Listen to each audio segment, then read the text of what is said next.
has been awarded with the Best President of IMA Kerala State in the year 2017 to 18 and Best Rotary President Kerala and Tamil Nadu, and organized endoscopic workshops, and her main area of interest in laparoscopy and robotic surgery. And for the scientific session, we have two chairpersons, Dr. Sudha Sharma. She is the Secretary General of Indian Menopause Society and Honorary Professor of IMA, Managing Committee Member of PCOS Society and President of Jammu ONG Society, and the Founder President of Jammu Menopause Society, Editor-in-Chief, Journal of Midlife Health, and official publication of IMS during the period of 16 to 18, and Member Editorial Board, Journal of SAFOG, South Asian Federation of ONG, and Editor-in-General Jammu and Kashmir Science, Member National Advisory Board and Journal Committee of Journal of ONG Society, ONG of India, and Associate Editor of International Journal of Obstetrics and Gynecology, Organizing Secretary of INSCON in 2008, and Member of the Editorial Board Asian Journal, and Advisory Member of FINSA Journal, and the Faculty Member of Consensus Document on Menopause and Osteoporosis, IMS, and she had a lot of publications. And the second chairperson is Dr. Chellama ma'am, and she is the professor and head of the Department of ONG at KMCT Medical College, Calicut. And she was the former professor and former secretary of Calicut ONG Society, former president of Calicut Society, and former president of Kerala Federation of ONG Society. And Madam has received a lot of awards to her credit, and the one was IMA Best Doctor Award winner in 2017, was a peer reviewer in PI, and publication credits. With these few words, I invite Dr. Sudha Sharma and Dr. Chellama to take over the session and conduct the proceedings. Over to you.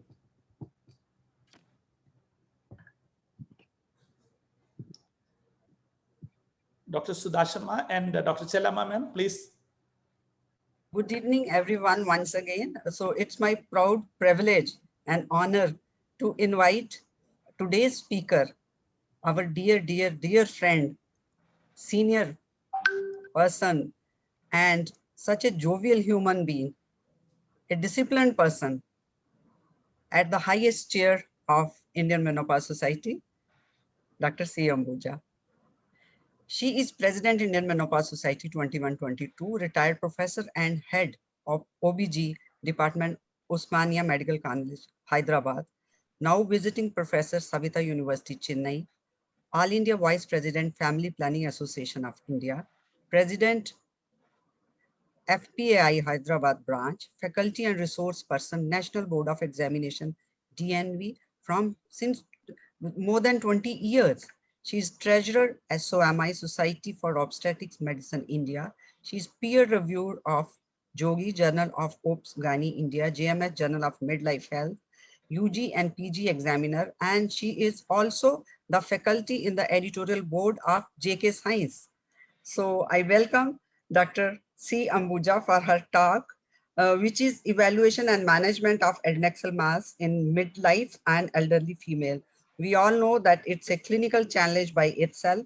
It can be any mass, which can be malignant, which can be benign, which can be borderline, and they don't always produce symptoms, but sometimes they can be an incidental finding.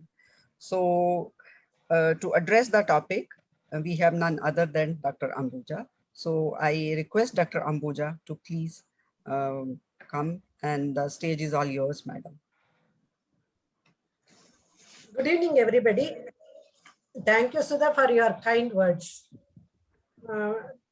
It's such a vast topic. I think I want to jump and start, because if I talk anything else, I will lose my time. Is it, Ajita? So I'm starting. I bring greetings from Hyderabad. Where do I live? And you know, perimenopausal adnexal masses, all of us know that the ovary tubes and the pelvic cellular tissue, sometimes the uterus, all these things are the gynecological masses and non-gynecological masses. They can be from anywhere, starting from the posterior to the peritoneum or anterior to the bladder or anything. More than 1,000 types of adnexal masses can occur in the peri and postmenopausal time. So this is the time. What I want to tell is I can't discuss all those things which are necessary and which are not necessary and all.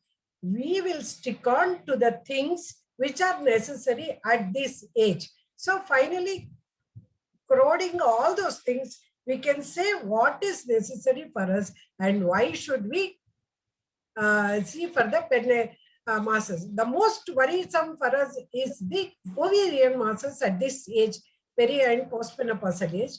And we know that the masses can arise from the epithelium or from the stoma or from the genetic material. These three things are there. And that is the main purpose of evaluating adnexal mass at this age. One, first and foremost, is to rule out ovarian malignancy. Though the incidence of malignancy in the perimenopausal age is only 6 to 11%, the incidence increases as the age increases.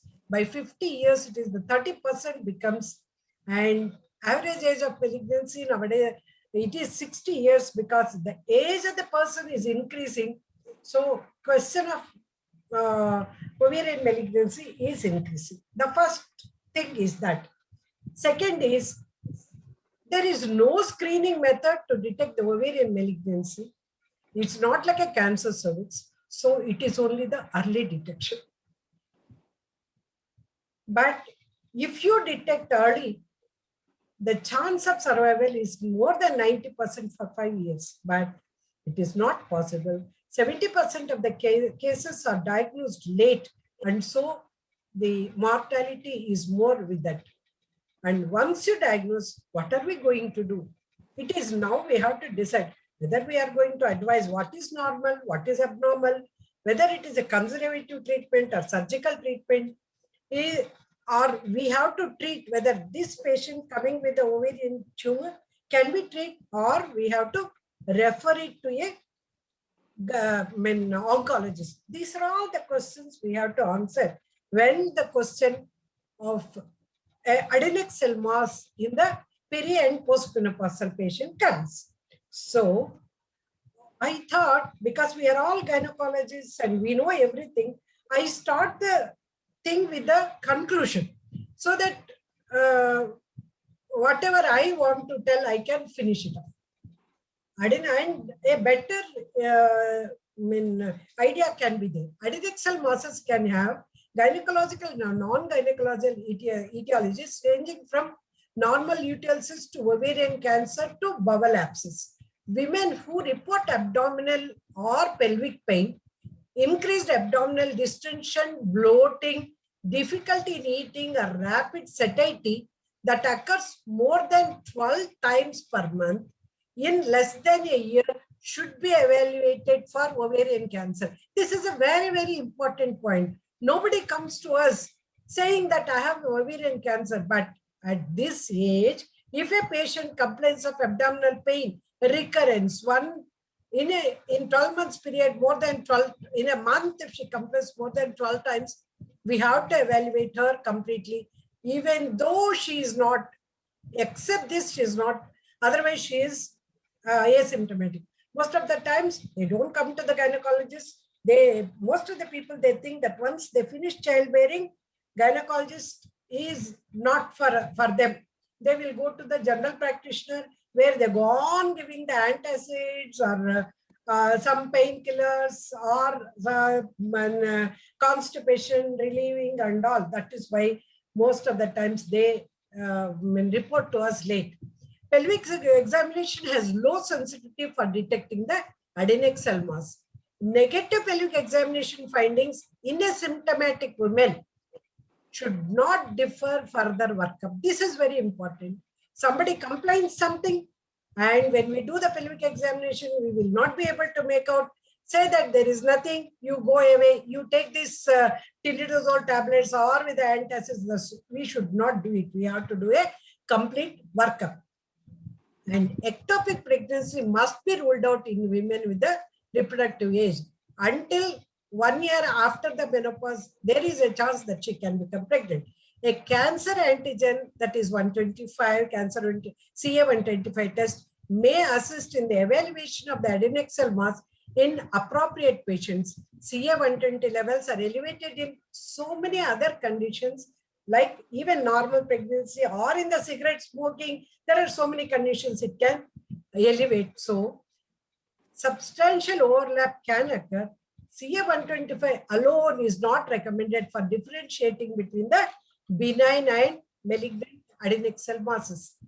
Transvaginal ultrasonography is the first choice for imaging of an adnexal mass. Large mass, size, complexity, projection, septations, irregularity, bilaterality may indicate cancer. If disease is suspected outside of the ovary, CT scan may be indicated, otherwise it is not an indication. MRI may better show malignant characteristics in the ovary.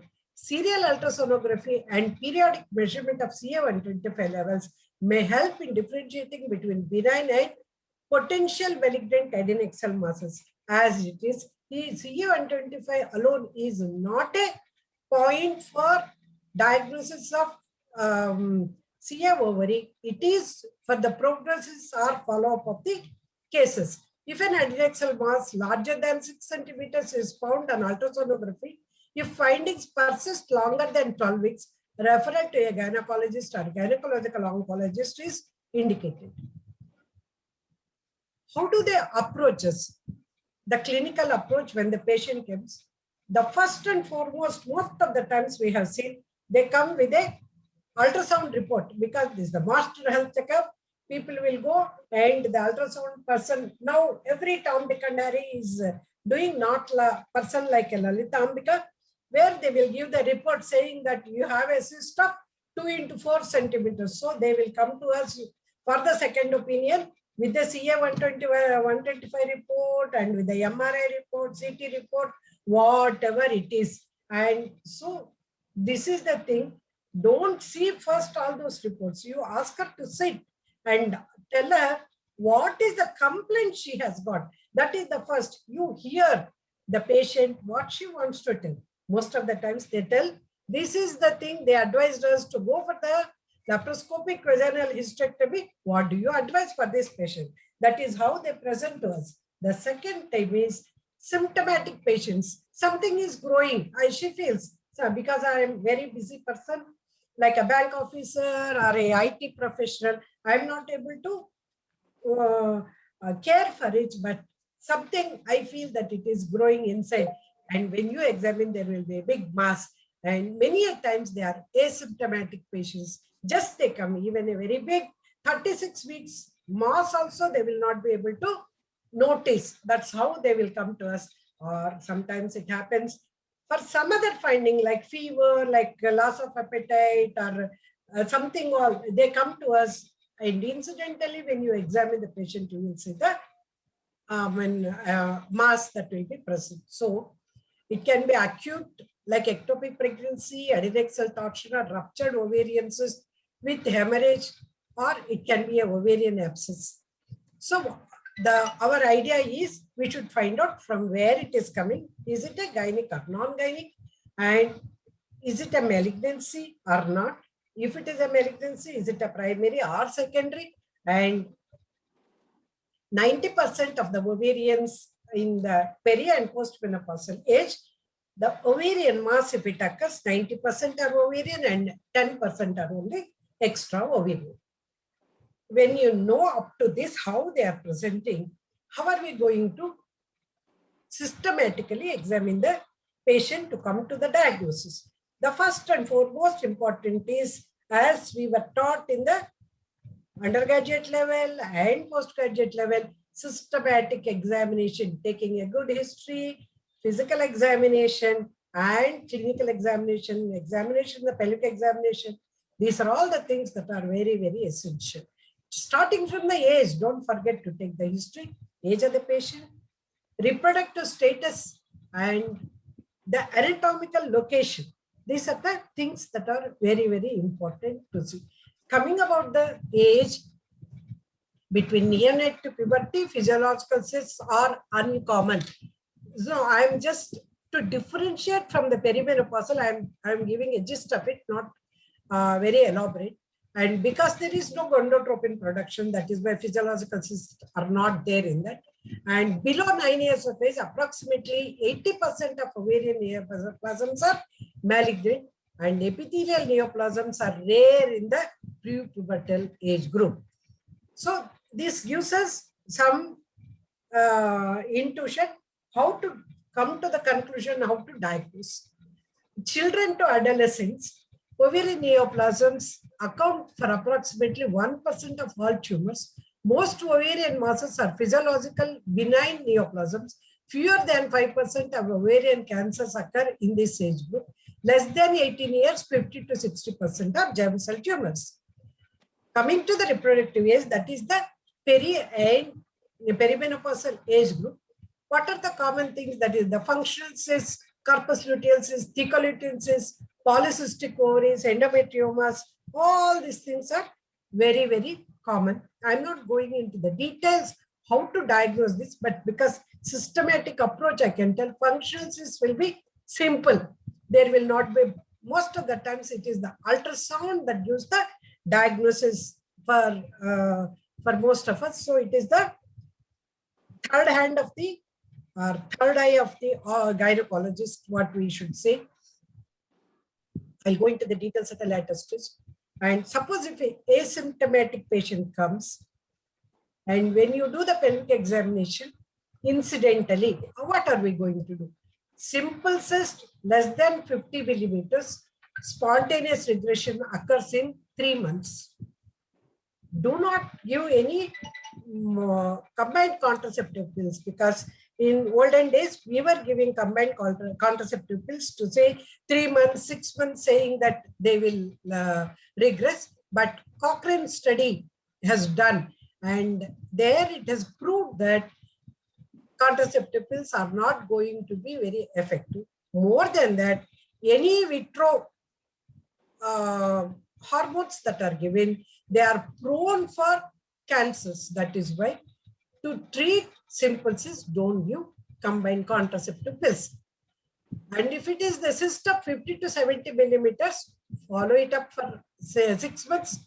If there is no regression or the cyst is more than 70 millimeters, do the MRI or laparoscopy for that patient. This is the found incidentally when it is a perimenopausal age group. So no hurry in doing anything. I told you COCs are not very useful in these days. Suppose if the patient comes with the clinical symptoms she has got, what are the things they will come? What are the things we should ask? Even if the patient is not telling also, please go ahead and ask these symptoms. One, first and foremost, they come most of the times with a mass or persistent abdominal distension, appetite change, including increased satiety. This is very important. I'm not able to eat even very little. If I eat, I feel full. I'm not. Pelvic or abdominal pain, discomfort, or bloating. I already told you, any pain that occurs more than 12 times in a month, you be careful that you may be dealing with the ovarian cancer in the peri and postmenopausal age group. Regarding the mass, localized pain, dull ache, if it is present, it is a benign mass. And dysmenorrhea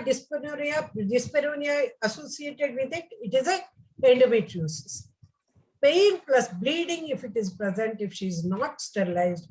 Perimenopausal and 1 year up to menopause, I told you, they have the capacity to reproductive capacity. It can be ectopic. So you do the pregnancy test, like if the patient is anemic or ill looking or anything. And if fever is associated with that, with the mass and vaginal discharge is present, it can be tubo-ovarian abscess or it can be infected hydrosalpinx. Suppose if there is no fever, persistent serosanguinous discharge is present, it can be fallopian tube cancer. Though it is rare, we have to think of it. And infertility associated history is there, then it can be endometriosis or hydrosalpingism. And don't forget about the malaria or with the tuberculosis in our setup. Tuberculosis can be there, and anywhere it can be present. Abdominal tuberculosis presents like a ovarian mass. There is a time when we did all the investigations, even in CA125 will be increased in the tuberculosis. After doing laparotomy, we have seen that it is a case of all the intestines, omentum and are all adherent, and it is a case of tuberculosis, and she responded to the anti-tuberculosis treatment. So don't go to that extent of doing the laparotomy or laparoscopy for such cases. Before going to that, think in the mind, whatever mind thinks, then only the eyes can see, otherwise it is not.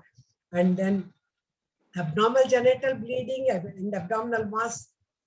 And one more important thing is unjustified weight loss. Don't forget about it. Many patients come and tell, I really don't know. After retirement, I'm losing weight. Though I don't know, is it a psychological aspect or not? Because I'm sitting and eating at home, but still I'm losing weight. That is the first thing they say. Always see, doctor's mind is very bad. Always think of bad things first. Then you say you don't have anything. That's a good thing. And back pain, dyspnea, nausea and vomiting, increased urinary urgency and frequency. All these things, very, very important. Even though patient is not complaining, ask for a positive things. You ask yourself. In case of malignancy, vague symptoms are invariably seen. And most common is the pain, diagnosed late, so mortality is high. Can simple ovarian cyst occur in the postmenopause? That's the question. Yes, 18 to 25% of the cases, it can be simple because of the high gonadotropin levels and high androgen levels. So whatever cyst you see, don't jump up and say it is a cancer, and it can be non-cancerous condition also. In the perimenopausal age group, the incidence of ovarian malignant neoplasm is adnexal mass is 6 to 11%, and germ cells rare after 30 years. Postmenopausal patients, mostly it is the incidence of ovarian cancer increases with advancing age, means germ cell cancers are not there in the postmenopausal women. At least 30% of ovarian masses in patients over the age of 50 years are malignant neoplasms. Malignant adnexal masses include those of primary ovarian or tubal origin or metastatic lesions from other primary malignant neoplasms. Because so many times the ultrasound report comes saying that at the age of 60 years, it is a germ cell tumor. So give a second thought before declaring that, and you see what it can be. Or they will say it is a simple cyst, or a simple cyst, they will say it as a cancer. So you think before giving the treatment for that. If that analysis was done, if 4 or more symptoms are present, the sensitivity of diagnosing the ovarian cancer specificity is 96%, and sensitivity is less. Of course, specific, it can be specific. 3 or more, it is 92%. And if it is abdominal pain is present, both sensitivity and specificity is almost, it is more so. You think of constipation or gastrointestinal symptoms are very, very important before telling anything. So you should give very much important for the history. There are certain risk factors. As the patient walks inside, you should see what are the things that are there. One is the obesity we can make out, or hirsutism, or excess of hair growth, or incessant ovulation if the patient complains, infertility, or late menarche or early menopause. These are all the risk factors. Prolonged use of ovulation induction drugs, exposure to gonadotropins, and genetic. Are we going to do the genetic analysis for all? No. It is only patients who have got a history in the family, then only we will do it. And normally incidence of ovarian cancer in perimenopausal is less, 1.6%. But if the first degree relatives are affected, it goes to 5%. And if BRCA1 and BRCA2 mutation is present, it goes to 30 to 60%. Why I am going in detail is taking the history is so important in the case of the adnexal mass.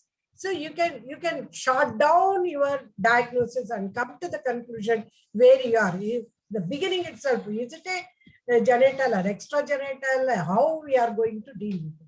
And examination, don't forget about the lymphadenopathy, especially the supraclavicular and inguinal glands, ascites. This is a very, very important thing.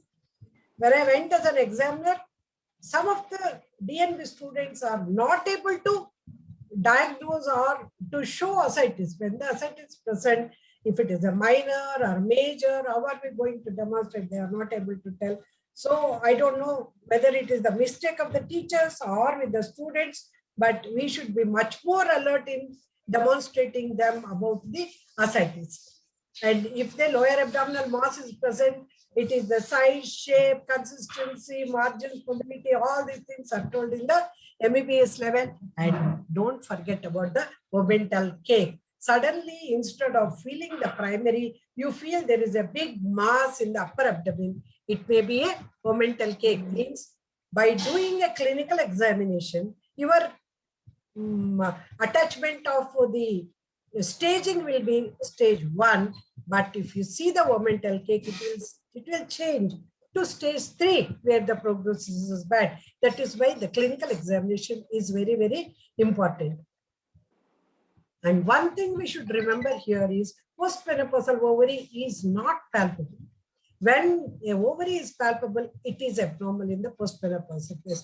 And don't forget to see for the nodules in the pouch of Douglas, palpate for the breast, spine, for secondary or for the primary. And always it is necessary to do the parental examination, because we can see sometimes what happens, the extraluminal masses like presacral lymphoma or anything can jet inside, and when you do the pelvic examination, you feel they are all the adnexal masses. So you should do the rectal examination to see whether the anterectal wall is free or not. We will analyze what is the importance of clinical symptoms in early detection of malignancy. Specificity of detection of ovarian cancer by early symptoms versus ultrasound when it is studied. Just by early symptoms, 73% specificity that is present, but vaginal ultrasound is only 20%. Symptom specificity for benign versus malignant is symptom specificity 91% and 71%. Means it is so important in examination or coming to the point, the taking the history and physical examination, we have to stress that's what is very important. Negative for both symptoms and ultrasound malignant features, we can definitely say that it is a benign tumor. And if you do ultrasound, it increases the sensitivity only by 3.3%. Mind, this is very important. If you take only symptoms, 91% specificity and sensitivity is there. Ultrasound is only going to add to that. So taking history and clinical examination is very important. And how are we going to do the further examination? Further examination, I told you, this is only comparison to show how important is taking the history. Ultrasound, Doppler, to know the resistance index, because any of the cancers, if it is present, the thin becomes the vessel walls, and so resistance comes down.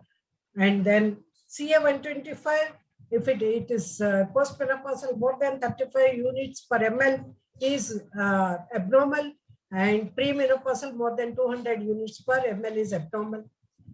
And already I told you it is not for diagnosis, for first only the follow. CT detects disease of 1.5 to 2 centimeters, but MRI less than 1 centimeter also it can detect. Routine CT and MRI not improved sensitivity over good vaginal ultrasound. That is why everybody, all our gynecologists should become the ultrasound specialists. And PET scan and CT, metastatic disease, if it is present, it is useful. And CA-125, more than 35 per ml postmenopausal patient, always, along with other features, you should give some importance to that one. So whenever the patient goes to a ordinary medical practitioner, the first thing what they see is a person menopausal, perimenopausal, or postmenopausal, without even examining, all the things will be there. CT, MRI, PET scan, what not, whatever is available, they will write. So we should see what is the role of writing all these things. Advantage of CT and MRI are, suppose if it is a hemorrhagic cyst, it looks solid in ultrasound, that we can differentiate only by doing the CT. And atypical mature teratoma looks solid on ultrasound, and CT and MRI are non-invasive staging, useful for the non-invasive staging of the ovarian cancer. I think I made it clear the role of CT, MRI, or the PET scan. There is multimodal screening and prophylaxis after doing this. That is, what are the things we are taking in the multimodal? One is age, menopausal status, and CA-125 levels, and ultrasound finding. For whom genetic screening should be done, it is only for the high-risk people. And for them, when we do it, we give the chemoprophylaxis for, or we will do the risk-reducing surgery. What is that chemoprophylaxis? Giving combined oral contraceptive pills. It effect is for 10 years. 5 years COC reduces the risk by 50%. But still, we have to think whether to give it for everybody. No, because the in vitro giving the hormones is carcinogenic. Only this patient where high risk is there, if you give COC, the ovulation will not be present. That is one of the prophylaxis for carcinoma. What imaging should be employed in the assessment of suspected ovarian mass? First and foremost, all of you until now we studied is the ultrasound, and ultrasound. What ultrasound is it, abdominal or vaginal? Both are complementary to each other. First and foremost, you have to do the vaginal ultrasound, and I will tell you the IOTA classification, so that I will tell all these things again, what are the things you should see. But routine color Doppler not significantly improve the accuracy, so not necessary. Complex pulses, you have to do the vaginal ultrasound, Doppler, and 3D if necessary. May improve the sensitivity. Please mind it, it may. But a very good ultrasound specialist like Lalita Ambika, the 2D ultrasound is very good enough added to the Doppler. And if necessary, repeat, do it after menses if you have any doubt. No single ultrasound finding differentiate categorically between the benign and malignant. What are the other things that importance we'll get by the ultrasound? I already told you, any gynecologist should have the ultrasound with them bedside before evaluating the patient for the adnexal mass in the peri and postmenopausal. It is not away from our clinical examination. It is included in the clinical examination. What are the other things we can see? As it is the kidney, hydronephrosis, hydroureters, bladder. Sometimes, you know, it is the pelvic kidney. There are conditions where they have removed a kidney, thinking that it is a ovarian mass. They maybe before ultrasound, whatever it is, but it is recorded already. Or it can be liver, spleen, which has extended so much down. We have seen in Kurnool, where it is an endemic area for malaria, examined, and we thought it is a abdominal mass. And when we have seen, then it is a spleen that has extended so much. And we can see other ovary and enlarged para-aortic glands, ascites, and metastasis of other viscera. deposits in the subdiaphragmatic space, lesser sac, and momentum. The latest ultrasounds, which are very clear and high-end ultrasounds, they are really so good. Don't need to go for any CT or MRI. We can see all these things.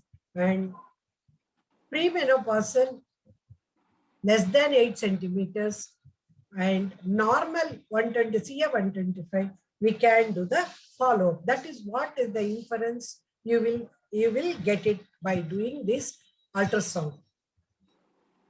Ultrasound characteristics of pregnancy, all of us know, but still just to repeat, ovarian volume more than 10 centimeters. How are you going to calculate the ovarian volume? It is 0.5 into 2 into width into thickness. Otherwise, most of the times, if it is a person like gynec ultrasound where they are not trained, they will put three things, length, width, and things that they will calculate and say this is the volume. That's not correct. This is how you have to calculate. See whether it is a solid, cystic, or multiloculated.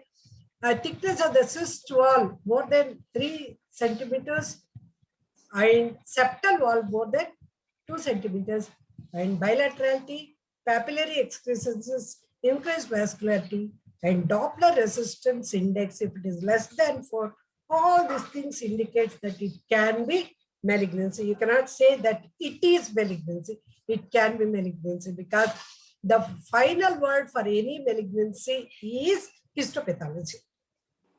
But still, accuracy of all these diagnoses is 99%, not 100%. What is the best way to estimate the risk of malignancy for a patient? Suppose it's only cystic. If all the excrescence, thickness, and ascites all present, this is very easy to say that it's a malignant. But if it is a borderline, you are not very sure what is happening. So there comes the IOTA classification, that is International Ovarian Tumor Analysis. It is got from the NICE guidelines, says that it is level B, and 2 plus the accuracy is there, where if a simple models involves using discrete cutoff values such as CA125, pulsatile index, and resistance index, you can say it is a very simple model. Intermediate model includes morphology, scoring systems, and malignancy index. And advanced models include artificial neural network and multi-logistic regression models. Of course, we are not using. All are poor specificity in pre-menopausal women. They have got all specificity in the post-menopausal women. I'll show, just give me some time, I will show all the pictures. Which MRI should be used? A systemic review of diagnostic studies and NICE concluded that RMI, that is risk measuring index, is the most effective. We have RMI1, RMI2, RMI3, RMI4. So confusing it is, but still it holds good. This is the risk index, this risk calculation index. RMI1 is very good, which has got the ultrasound findings, menopause, and CA125. And any RMI, if it is more than 200, it is malignant.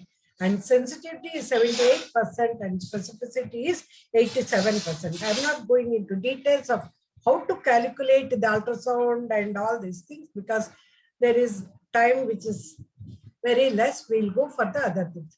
Is there any another way calculating the risk of malignancy in premenopausal women without using CA125? Is it necessary for everybody to use CA125 to calculate the risk of malignancy? No. Now it has changed because of the IOTA classification that has come with the simple rules where it will tell about the malignant features and the benign features. That is M1, M2, M3, M4. Shall I tell in detail about all these things? Not necessary. Shall I skip this? Sudha, shall I skip or shall I do Ajita? Only one thing I can say is, in benign, if a largest solid component is less than 7 millimeters, then also it is benign. Don't say that any solid component, if it is present, it is malignant. It is not. If it is less than 7 millimeters, it is benign. And smooth multilocular cyst, if it is less than 100 millimeters, that is also benign. And no blood flow at color Doppler. This is very, very important. Color Doppler studies gives a very good indication whether it is a benign or malignant. Using these rules, the sensitivity is 95%, where it is in the premenopausal women. Until now, we are talking about the RMI, which is very specific for the postmenopausal women. But in the premenopausal women, this Toyota classification is sensitivity is 95% and specificity is 91%. Positive likelihood and negative likelihood are also very favorable when you use this classification. Where? Because CA125 is not at all significant in the premenopausal women. It can be positive for so many other things. For a normal patient also it can be positive. For a smoker it can be positive. Or for a drinks, if they take alcohol, then also it will be increased. That is why this is a very good positivity for the premenopausal women. Of course, for postmenopausal, we can take the other thing into consideration. This IOTA classification, the mass using this, we can say whether it is a benign or it is a malignant. If one benign character, if it is present also, you call it as a benign. What are the things that are present? See, unilocular cyst, it can be simple. Presence of a solid component, I already told you, it is the less than 7 millimeters. See it here. That also is a benign component. And presence of acoustic shadows. In this it is present, that is a benign one. Smooth multilocular tumor with largest diameter of less than 10 centimeters if it is present, or no blood flow in the by color Doppler. These only 5 things, and IOTA is so good, and it is brought into existence in 2008, and modifications are being done in 2013. These things they have come to this conclusion. I think in 2020 they are going to add some more points, but as on today, these are the things. These are the benign features. These are the malignant features. Irregular solid tumor or presence of ascites if it is present. At least 4 papillary structures if it is present in the tumor, and irregular multilocular solid tumor with largest diameter more than 10 centimeters. See the color Doppler. This is very, very important. If color Doppler shows blood flow in that is the resistance index is less, we can definitely say that it is a malignancy.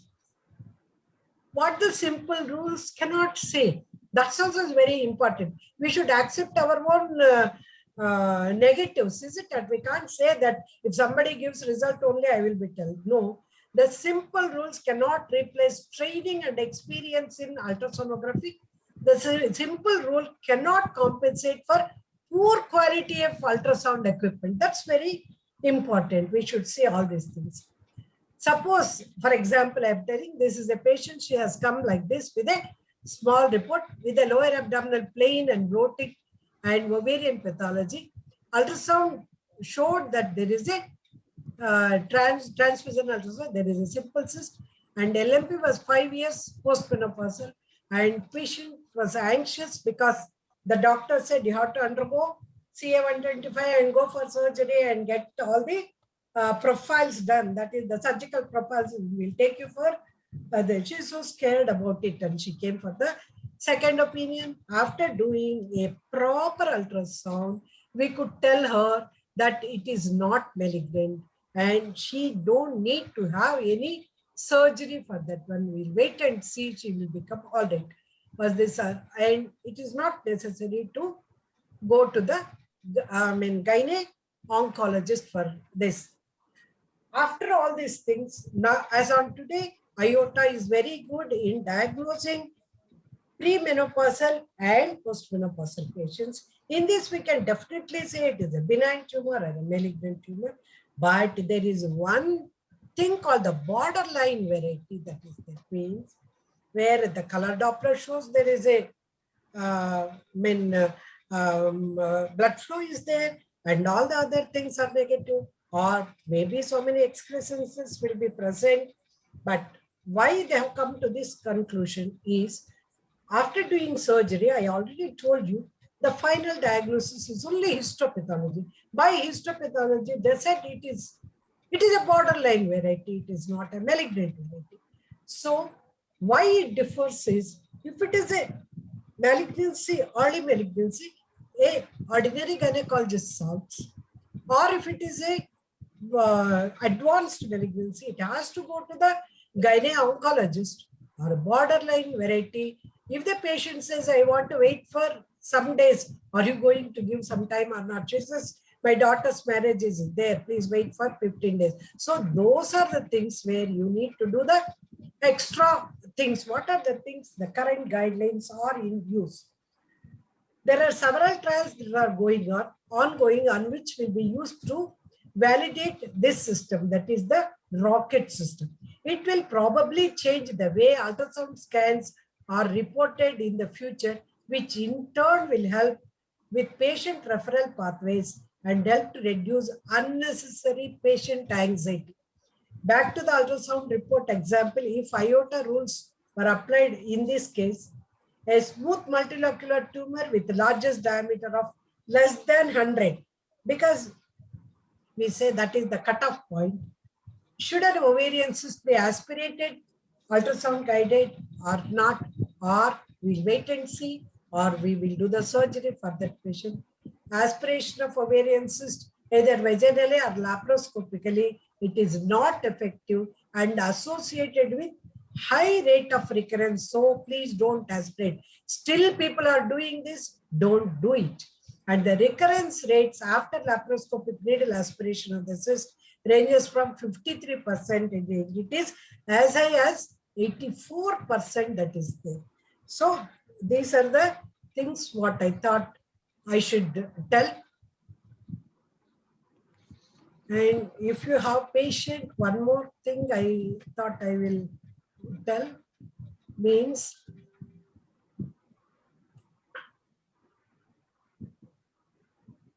I think I just left it because it will be too much to go for this one.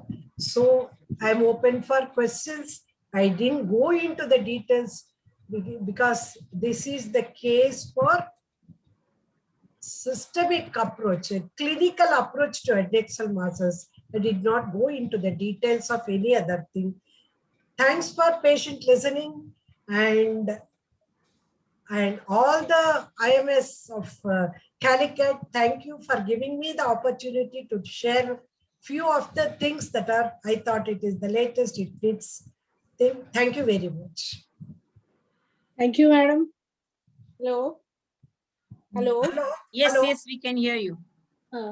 Thank you, madam. Actually, exactly as you said, it was a clinical approach to the adnexal mass, how to take the history systematically as we teach the undergraduate students, and taking the history and the proper way of examination and the pelvic examination. And also you did covered all the adnexal areas, including the non-gynecological areas and the bladder, kidney, and also the peritoneum, and all the other non-gynecological conditions also. The one thing I want to add is some questions are there, Chelmo, madam. Let Chelma tell. We'll hear. There's no question, I think. Chat No, box. we have a lot of questions in the chat box. No, 1 minute. Once Chelma wants to add something, let her add, then we'll hear the Only questions. thing, Otherwise, we'll miss. Nothing else. You have covered everything, the iota and also the RMI, all the risk factors and all this. Only thing is the age-wise, in young patients, especially the adnexal masses are there, you have to think of the possibility of germ cell tumors. That means the malignancy. And the reproductive age group, always it may be a functional ovarian cyst. And again, there is no treatment needed, as you said, We can wait for 3 months, etc. But only in the perimenopausal age group, when the patient comes with non-specific symptoms, we have to do the evaluation. So as you said about the constipation or vague abdominal pain, sometimes it may be a late symptom of the late stage of the malignant ovarian tumor. That's only, madam, and we can look for the Thank you very questions. much, Chalama. We will Okay, take thank you, your Dr. Ambuja, thing. for such an extensive presentation. I tell you, it was so enlightening and it was so mind-opening. So with so good carry-home messages like no journal screening yet approved, negative pelvic examination in symptomatic women should not deter further workup, are less than 9 years, 80%, and so on. You have added so many things. I just want to add one thing that I think you all must have experienced in your lifetime, that most of the ovarian cancers, females, they come with very few symptoms, or sometimes they are asymptomatic. Like I still remember a patient who was Urdu professor in university. She came with her daughter. The daughter was infertile. And while we were discussing the infertility, she says that, ma'am, I'm experiencing a little bit of bloatness in my, just check my, when I put my hand on the abdomen, can you believe she was 4th grade CA ovary, and we lost her after a few months. So that's the presentation sometimes we get. And sometimes not only malignant, benign masses are also so very difficult to operate. Last 2 months, I saw one patient, 42 kg weight and with dermite cyst, 50-year-old. I thought it would be so simple just to open her and I would come out with the hysterectomy. Once I opened that, the mass was so solid, it was stony hard. Surgeon was involved. It was so difficult to remove that mass that she suffered rectal injury. Now she is with the bag, and that mass is not malignant, it is benign. So sometimes benign masses also can pose so much of problems. We have to keep all those things in mind. So we have just few questions in the chat box. If you allow, organizers, can I ask those questions, Yes, or do you Just want us 1 to? minute, Sudha. What you said is really, really correct, because I didn't touch the young girls because the time factor is there. I did not touch. And you know, one of the patients, she brought her daughter for infertility, and when she said, I'm feeling little nausea and vomiting. Why don't you? Because she was my patient for so many years. She asked me to check up. When I see she's pregnant, she's a postmenopausal patient. She never expected that she will get the pregnancy. So that pregnancy you should never forget any time. Yes, And yes, they you may are come right. with the abdominal masses, and where they are forced to deliver. Now, of course, 24 weeks, they have extended the thing for MTP, but still, we don't like to do it. But it is very, very difficult. As you said, it is even benign masses is very difficult to operate. Okay. So do you want me to ask these questions, or you want us to take up the questions at the end of the session? No, you can ask the questions, ma'am. I think 1 or 2 questions. Yeah. Are biomarkers available, OVA1 available in India, and how it can be helpful? No, O1 right one is not available. It is still in the experimental stage. It is not correct because of the iota that has come. It has taken over of all these things. The O1 is still not still stabilized. And there is one more. Please tell us about cutaneous adnexal tumors. What?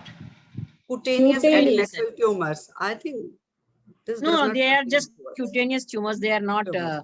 actually anything to do with that. Adnexal. Anything to do. The adnexa will not come for the cutaneous Cutaneous tumors. tumors. Yeah. I think it does not pertain to us. So thank you so much. And thank One you. more With this, question, we that wind is up. the, please HE4, elaborate on HE4, adnexal mass. Please elaborate on adnexal HE4. mass that are suspicious for malignancy. I think madam has already mentioned that. She has already covered it. That's why. Okay, So thank you, madam. thank you. you. The session over. Thank you. An Thank excellent you, one. chairpersons and faculty, for that